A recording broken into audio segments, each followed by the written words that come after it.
Welcome back. It's one of the leading issues impacting every parent in America. We're talking about the dangers of screen time. How much is too much? And the average American kid is spending 5 hours a day just on social media, just swiping through short videos. How is this hard to solve? It's easy. Look at this. This your phone? Turned off? Don't ask for it again. Shut up.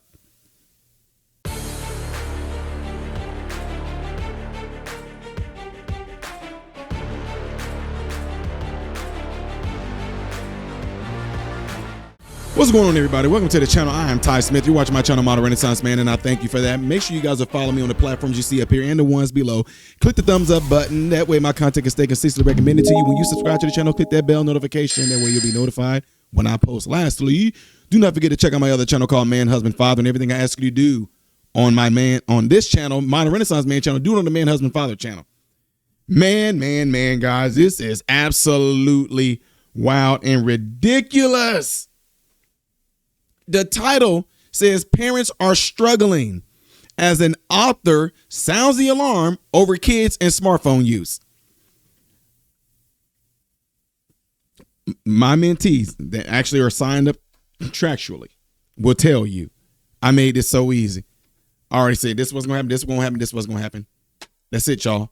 This is so easy. I cannot wait for y'all to hear some of the stuff in here. I'm almost to my... When I hear this, I don't really look at the kids. I look at the parents, and I'm telling you, after hearing this, let me know if it pisses you off at the parents, not the kids.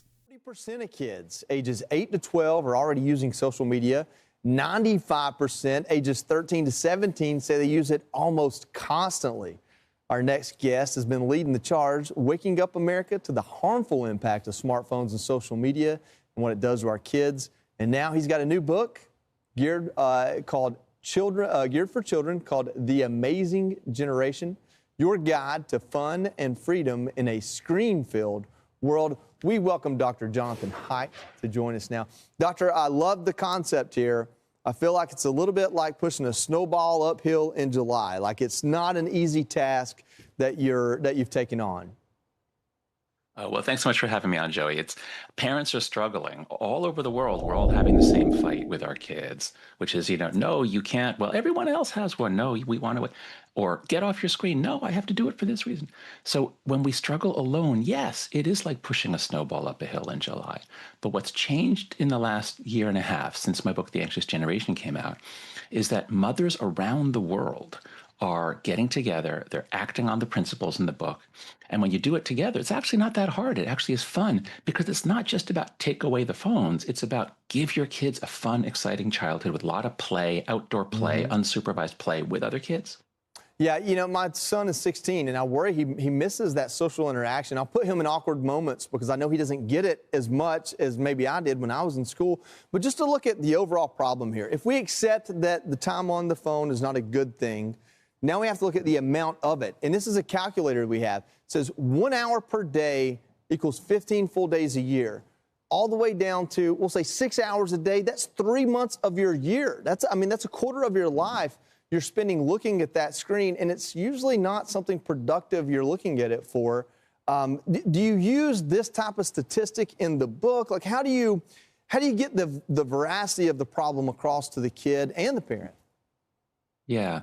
So that is one of the things we do in the book. The book, The Amazing Generation, sort of is a new book that takes the basic ideas from the anxious generation and makes them accessible. And one of the things we do is we show kids, look, how much time do you spend on social media in particular for the older kids? And the average American kid is spending 5 hours a day just on social media, just swiping through short videos.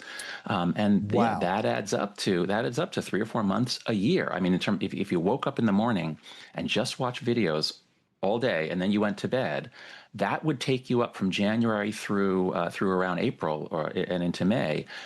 And then you have the rest of the year is for you to do everything else. And when kids see that, they say, oh my God, I don't want to do that. This is for kids ages 9 to 12.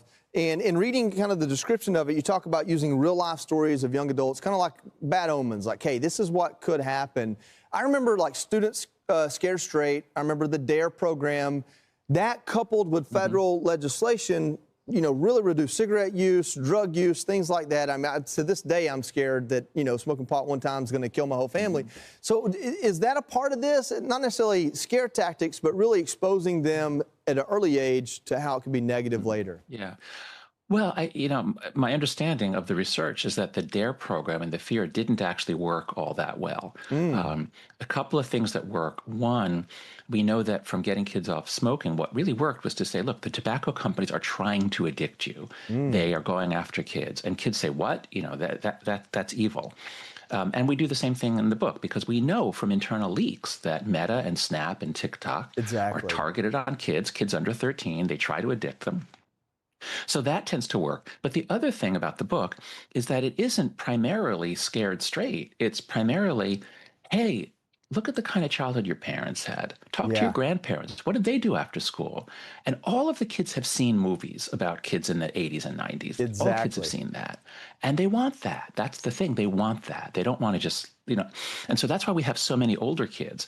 It's not parents lecturing kids in this book. It's kids who are between 15 and 25. We have a lot of quotes from Gen Z saying, I wish this hadn't happened to me. I feel like this book is just as important for the parents as it is for the kids. So thank you so much for writing it. I'm going to get my copy to use with my 6 and 16-year-old, and I can't thank you enough for it. Doctor, thanks for joining us this morning. Oh, thanks so much. Thanks for having me on. What was that? Well, how about y'all, it's easy. This is too easy. Who house they live in? Most likely, who's paying the bill? Huh? Who food are they eating? Who room are you letting them sleep in? Who bed are you letting them sleep in? Who clothes are you letting them wear that you bought? And you got to sit here and you telling me, oh, let's try. No, guys, I just said this the other day to one of my fellow content creators. Shout out to LFR family. A lot of people, guys, and you guys have been watching my channel and know my channel very well. You guys all seen the growth of this channel. You guys all seen the display of different things that I have been blessed to do. He said, dude, how are you so skilled in so many different things? You fixing cars, you in medicine, you a minister, youth advocate, mentor, you a musician, you play 5, 6 different instruments. And you're doing YouTube, and you're funny. Dude, how? Yeah, you can say I've been blessed with talent from God, and I was an athlete, and still athletic right now, and still in shape. How? Boredom. Complete, unfiltered, still, quiet, pure boredom. I learned how to play instruments out of boredom. I learned how to stay active and athletic out of boredom. Push-ups, sit-ups, squats, handstand push-ups against the wall out of boredom as a kid.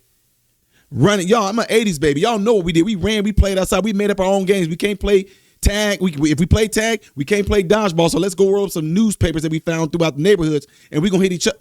We came up with stuff out of boredom. It's called creativity. And I warned y'all years ago that it will kill creativity if your kid is just constantly. I told you. So I know a lot of parents don't agree with me. And this is why I say your child, man, y'all. My sons did not get a phone until they got jobs and they bought their own. And by that time, you're talking 15, 16 years old. But they had jobs, which means they couldn't be too preoccupied in being in their phone. And not only that, as a father, I taught them at an early age. It's a privilege to be able to play the PlayStation. It's a privilege to be able to ride your bike. It's a privilege to be able to do these things are all contingent on your behavior. It's a privilege to use the phone. Even when they bought their own. They bought their own phone. And I still was like, dude, put that up. What do you mean, Ty? Oh, you about to use your phone? Yeah, I'm just going to look at videos on how I can do this and do that. What are you doing on your phone? Oh, I'm just looking up things like how I can. Otherwise, why are you going to be on your phone? Oh, I just like watching videos. Well, the videos you watching, they're not bad. I already know. Well, then put them up on the screen in the TV so we all can see it. No, I just, And you're not about to be in your room on it either. So then what are you looking up? You're looking up like how you can do certain things on the game, cheat codes, whatever like that. Okay, cool. You got it right now? And boop. I just set this alarm to an hour. You're going to be giving me that phone back in an hour. Easy. How is it hard to be a parent? How is it hard to be the authority figure in your house? Todd, you don't understand. No, some of y'all parents, either you trying to be your child friend, or it's just more convenient for you to put your child in front of a phone or a tablet when you don't have to do nothing. Now the tablet is babysitting them. Now the tablet is indoctrinating them. Now the tablet is teaching them. And you wonder why these kids are just all, they're just so loose. Can't handle nothing. I'm done. It's a whole lot more stuff I can say on this, but I'm going to leave it at that. What do y'all think? Put it in the comments below after this video, and do not forget to do what you see in the elements right here. Please, please, please do this. Next video after this one, up there, things I did yesterday right here. If you have not subscribed, click that. I am Ty Smith, Model Renaissance Man, and I hope and pray every last one of you have food, shelter, and clothing. Most of all, praying every last one of you guys in great health mentally, physically, emotionally, spiritually. God bless you all through Jesus.